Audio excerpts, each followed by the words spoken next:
India TV YouTube channel को subscribe करें और बेल आइकन दबाएं। तो ये वो मामला गाजियाबाद लोनी का जिसकी वजह से ट्विटर के खिलाफ भी एक्शन हुआ है और आज कानून मंत्री प्रकाश जावड़ेकर ने एक बार फिर से कड़े रुख को दिखाया है ट्विटर के खिलाफ। हमारे सहयोगी अमित पालित इस वक्त हमारे साथ जुड़ चुके हैं। अमित, लगातार 3 महीने तक का वक्त था, फिर बार बार नोटिस भेजे गए ट्विटर को, उसके बावजूद ट्विटर जो है सरकार की गाइडलाइंस को फॉलो नहीं कर रहा। आज एक बार फिर से हमने एक कड़े रुख को देखा है, जो कानून मंत्री का हमने देखा है। अब व्हाट नेक्स्ट? क्या इस तरफ सरकार बढ़ रही कि ट्विटर पर बैन जैसा कदम भी उठाया जा सकता है? देखिए, सरकार ने कभी ये नहीं कहा कि हम ट्विटर को बैन करेंगे। सरकार ने हमेशा एक बात कही है कि इस देश में अगर आपको रहना है तो इस देश के कानून को फॉलो करना पड़ेगा।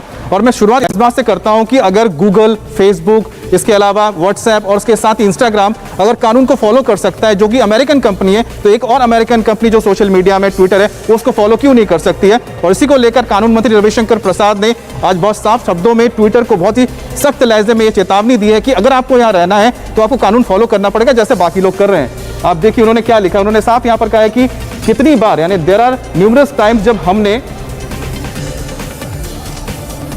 ट्विटर को ये बताया है कि वो हमारे जो प्रोविजंस है, जो कानून है, उनको वो माने, जो गाइडलाइंस है उसको वो माने, जो बाकी प्लेटफॉर्म्स मान रहे हैं। 26 मई को करना था, उसके बाद भी उनको और भी वक्त दिया गया, लेकिन जो ट्विटर है उन्होंने इसको माना नहीं। क्योंकि भारत का उनका कहना है कि रविशंकर प्रसाद का कि भारत में जिस तरह के हालात है, ज्योग्राफिकल सिचुएशन है, वहां पर जिस तरह का ताना बाना है सामाजिक, कोई भी गलत खबर, फेक न्यूज बहुत बड़े यहाँ पर विपत्ति ला सकता है, यानी कि किसी भी तरह की हिंसा हो सकती है। इसी के मद्देनजर उनको कहा गया था कि आप हैं जो कंप्लायंस है, यानी कि जो आपको नियम कानून बताए गए, यहाँ पर एक व्यक्ति को आपको रखना पड़ेगा जिससे शिकायत की जा सके अगर कोई फेक न्यूज आता है। लेकिन ट्विटर ने यह काम किया नहीं।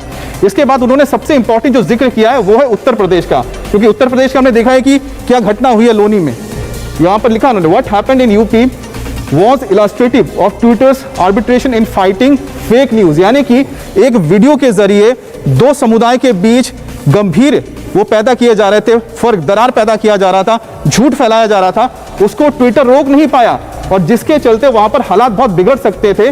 और ये बताता है कि किस तरह से यूपी में जो हुआ है, ट्विटर को इसको रोकने के लिए जो मैकेनिज्म बताए जा रहे हैं कि एक व्यक्ति को यहाँ पर अपॉइंट करो जिससे कि लोग जाके बोले कि ये गलत चीज है, गलत खबर इसको बताइए, जो सफाई दी गई, और यही वजह है कि अमित, जो ट्विटर की तरफ से सफाई दी गई है, हमारे कानून को मानिए, लेकिन ट्विटर ये नहीं कर पा रहा है। और यहाँ पर साफ तौर पर रविशंकर प्रसाद ने एक बार फिर से बताया कि यहाँ पर जो ट्विटर है वो चीजों को मानने के लिए तैयार नहीं है।